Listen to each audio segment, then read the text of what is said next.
Buonasera e ben ritrovati con l'informazione flash di New Sicilia, i principali titoli del pomeriggio. Ai siciliani dico che possono contare sul governo regionale, su quello nazionale, sulla protezione civile e sui sindaci. Siamo mobilitati per andare incontro a tutti. Lo ha detto il presidente della regione Renato Schifani al termine dei sopralluoghi nei comuni della costa ionica danneggiati dal ciclone Harry. Il governatore ha convocato per lunedì mattina una riunione d'urgenza dei dipartimenti e degli assessorati competenti per individuare procedure snelle e effettuare i lavori di ripristino dove si possono fare in tempi brevi.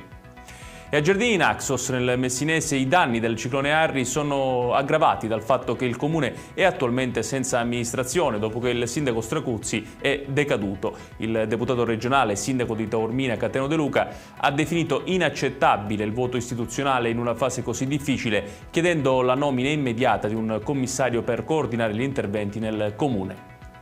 Sarà Pietro Ciucci, amministratore delegato della società Stretto di Messina SpA, il commissario straordinario nominato per il progetto del ponte sullo Stretto di Messina. La nomina è contenuta in un decreto del Ministero delle Infrastrutture che contiene anche delle limitazioni sui controlli preventivi della Corte dei Conti, che potrà intervenire soltanto sulla delibera del CIPES e non sugli atti e documenti collegati.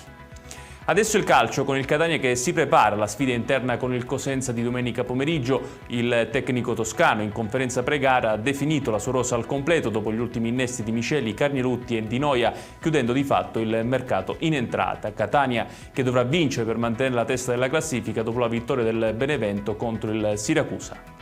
E chiudiamo con il meteo. Una nuova perturbazione raggiungerà la Sicilia nella giornata di domani, portando nuvole e piogge sparse sull'isola. Le condizioni atmosferiche tenderanno a peggiorare soprattutto sulle zone interne e tirreniche, con possibili piogge anche a carattere temporalesco. La Protezione Civile ha diramato allerta meteo gialla nelle province di Catania, Messina, Siracusa, Palermo e Trapani. Ed è tutto per questa edizione. Tutti i dettagli su queste notizie li troverete come sempre sul nostro sito www.newsicilia.it. Grazie per averci seguito e buon proseguimento di serata.